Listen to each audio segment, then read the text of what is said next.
Hello everyone, success की के YouTube channel में आप सभी का स्वागत है। उम्मीद है आप लोग अच्छे होंगे और अपनी तैयारी भी अच्छे से कर रहे होंगे। तो आज का जो हमारा टॉपिक है वो है संविधान में हिंदी। ठीक है, यानी कि हम आज पढ़ेंगे राजभाषा के बारे में। ठीक है, तो चलिए जानते हैं संविधान में हिंदी क्या मायने रखती है। राजभाषा 14 सितंबर 1949 ईस्वी को भारत के संविधान में हिंदी को राजभाषा की मान्यता प्रदान की गई। ठीक है, यहाँ पर एक डेट दी गई है 14 सितंबर।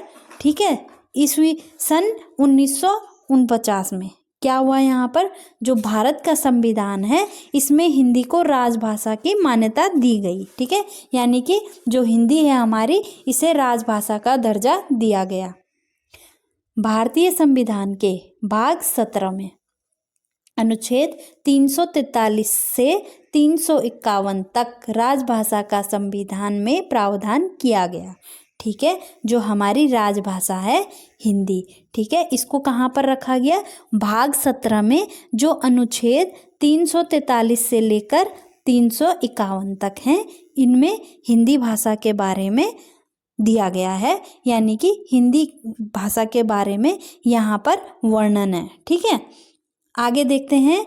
संविधान की जो 8वीं अनुसूची है इसमें 22 भाषाओं को मान्यता दी गई। ठीक है, जिसमें सबसे पहले आती है असमिया, दूसरी है बंगला, तीसरी है बोडो, चौथी है डोगरी, 5वीं है गुजराती, 6वीं है हिंदी, 7वीं है कन्नड़, 8वीं है कश्मीरी, 9वीं है कोंकणी, 10वीं है मैथिली, 11वीं है मलयालम, 12वीं है मणिपुरी, 13वीं है मराठी, 14वीं है नेपाली, 15वीं है उड़िया, 16वीं है पंजाबी और 17वीं है संस्कृत। ठीक है, और जो 18वीं है वो है संथाली। 19वीं भाषा है सिंधी, 20वीं है तमिल, 21वीं है तेलुगु और जो 22वीं भाषा है वो है उर्दू। ठीक है, मूल संविधान में 14 भाषाएं थी। हमारा जो सबसे पहले मूल संविधान था इसमें कितनी भाषा थी, केवल 14 भाषाएं थी। इसके बाद जो संशोधन हुआ 21वां संशोधन। ठीक है, इसमें अधिनियम 1967 के द्वारा सिंधी को जोड़ा गया। ठीक है, जो अधिनियम है 1967, 21वां जो संशोधन हुआ है इसमें सिंधी भाषा को जोड़ा गया, जिससे इसकी संख्या हो गई थी 15। ठीक है, अब यहाँ पर जो भाषाओं की संख्या हो गई थी वो हो गई थी 15। इसके बाद एक और संशोधन हुआ 71वां संशोधन। ठीक है, इसमें अधिनियम 1992 से कोंकणी, नेपाली और मणिपुरी को जोड़ा गया। यहाँ पर क्या हुआ कि जो 71वां संशोधन था इसमें 3 और भाषाओं को जोड़ा गया।